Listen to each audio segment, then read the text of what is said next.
But that at that very moment when I called, my wife drove 5 miles to make a phone call to my parents to tell her that David is dead. I haven't heard from him. I think he's dead. And when the phone rang, she walked through the door, and I got to talk to my wife. Isn't God good? He's always trying to figure out ways to bless us. And as a result, the doctor came. He treated the patients. He did 15 surgeries one day, minor surgeries, 15 the next day, arranged for a patient to go to the hospital, a prisoner, for an appendectomy, and then left again. The prison director was so impressed with the medical work, he went to the courthouse, accused them of corruption, threatened to publish it in a newspaper. They dropped the charges. He came back. He told me, bring your things and sign. I said, what am I signing? He said, you're going home. What would have happened if I would have done my thing? I would have been there 14 years. So I learned early that was my first experience of trust God no matter what. I think every Christian ought to have on the back of their car, trust God anyway. Don't you think we should? And no matter what happens, if we say, but it doesn't look like, trust God anyway. And that could be the kind of the theme for this weekend. Because this is what it's all about. The great controversy is about trusting God anyway, even if it doesn't look like it's going to turn out right. It certainly didn't look that way to me. But I did it anyhow, and I can tell you that I was very, very grateful that I did, because 11 days later, I was suddenly released and sent home. By the way, it was our anniversary. Isn't God good? I think He kept me there an extra day. The Mexican got out a day early, and I was very upset because he got out earlier. But God was saying, well, no, David, I have a special anniversary present for you tomorrow. But anyway, I'm waiting to get to heaven and find out the rest of the story. But I went to Colombia and had a week of prayer there in Colombia. And after I was telling the story of this, the chaplain was crying. He told me later, he took me to his office and he told me the story. In Colombia, you know, they kidnap people and hold them for ransom. There's a lot of violence in Colombia, a lot of pain. It's a free country, but there's so much violence in that country. They'll steal the children, they'll cut them up into little pieces and return them back in a basket with the head sitting on top. You know, this happens over and over and over again. I don't understand how you can have so much pain in Colombia. But this man they stopped his car, they jerked him out of his car, and they took him and held him for ransom. And after 3 or 4 days of suffering hunger and cold, they took them deep into the jungles. He said they separated them into 2 groups, and they said, this group is going home, you're going to be staying here. He said, I was in the group that was going home. I was so grateful to God. I was like, Lord, thank you. I'm going home. And the Holy Spirit spoke to his mind, and He said, I don't want you to go home. I want you to stay. What? You want me to stay? Yes. I want you to trade places with that old man in the other group, because he will probably die if he stays here. And he told the Holy Spirit, no. And the Holy Spirit told him again, please, switch places now. And he said, no. 4 times the Holy Spirit told him to switch places. And 4 times he told the Holy Spirit no. He said, I wanted to go home. And I wasn't going to let the Holy Spirit keep me there for any reason. And the next day, they divided us in 2 groups. And after we were divided, and they told us, we were just playing with your mind. The other group went home, you staying. He said, one by one, they killed us off. If it weren't that the military rescued us, I was going to be killed. They killed off half of our group. They would say, you can go home now. And they would leave, and you'd hear the machine gun, ta-ta-ta-ta-ta, and they would drop dead. And they killed us off one at a time because our family and our employers were not paying our ransoms. And, of course, the church never pays ransoms, because if you paid for one, then all the pastors would be subject to being kidnapped. So you can't pay ransom on a single one. They tell the pastors and Bible workers, if you get kidnapped, we'll pray for you. That's all we can do in Colombia. And so he knew that he was going to die.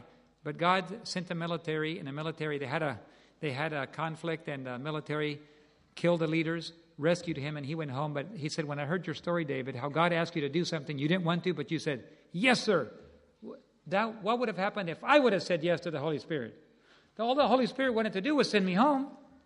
If I would have switched places just because God told me to, the blessed one would have been me. But no, I thought I knew better.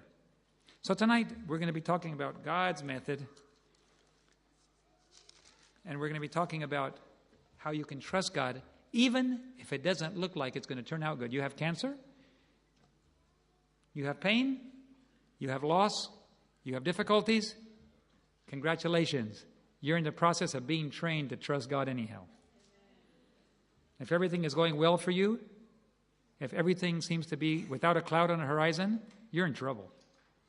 You better ask God to start training you right away, because going to heaven is somewhat like going to the Olympics. You don't get there by mistake. You can say, well, my sins are forgiven. Yes, that's true. God does forgive sins, and He does take people to heaven. But this last generation has to deal with issues that no other generation has dealt with. This generation doesn't have it easy like the other generations, because this generation is the most dangerous generation that ever existed. The devil is going after this generation because he knows one thing. The great controversy is going to be defined and finished in this generation. And therefore, you have to deal with you're right on the very front lines with bullets flying. And the worst thing that can ever happen to you is that you never wake up. You just sleep right on through it. That's the worst thing that can happen to you, because you will never know what the issues are, and you will never prepare. And when a crisis comes, you will not be ready. So God, in His mercy, is withdrawing His protection from the world in order to shake the world up a little bit, because He loves us too much. And He wants to give us an opportunity to look up, because if everything goes well, we might just keep looking down the whole time. And God is wanting us to look up and say, I got a plan for you. Follow my plan. The reason you were born, the reason you're in this church, Seventh-day Adventists have a plan. The church is not an accident. It was put on this earth on purpose for a specific mission. But now it's over 150 years later, and we're worse off today than we were then. Did you know there's more unreached people today than there were 150 years ago? We like to use the term finishing the work. That's inappropriate to use, unless you're reaching more people than are added to the population every year, and that's 88 million, almost 90 million a year. If you're not reaching at least 90 million plus one a year, you're not finishing the work. We have to make up a new word for it. The farther we get, the behinder we are. So we have to coin a new word just to express the fact that we're moving forward, but we're really moving backward. So what is God supposed to do? Well, He knows what to do. God is God. After all, He runs the whole universe. He knows exactly what to do.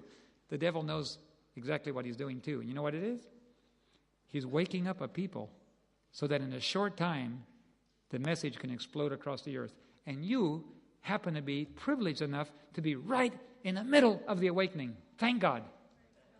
Don't miss it. The ship is not coming back again. The ship is going out one time, and you have to be on it. You understand? This is our privilege. We're not going to be here until our grandchildren, once again, well, let's see if they can try. We never made it. The reason we're talking about the last generation now, you can say, well, David, how can you be sure? It's the last generation. I don't even have to go to the Bible to be sure. Look at all the signs of the times around you. Try to evaluate demographic explosion. Read books like find out what scientists are saying about the world today. Jacques Cousteau, the famous marine biologist, said this world cannot sustain human life more than 40 years. And that was about 10 years ago when he died. 40 years. The maximum for this world to sustain human life. He wasn't even a Christian. He was an atheist.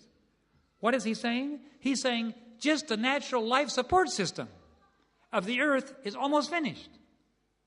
The earth is reacting to the abuse we've given it, and it's getting old like a garment, according to the Bible, and it's beginning to not behave normally. Have you noticed it's not behaving normally?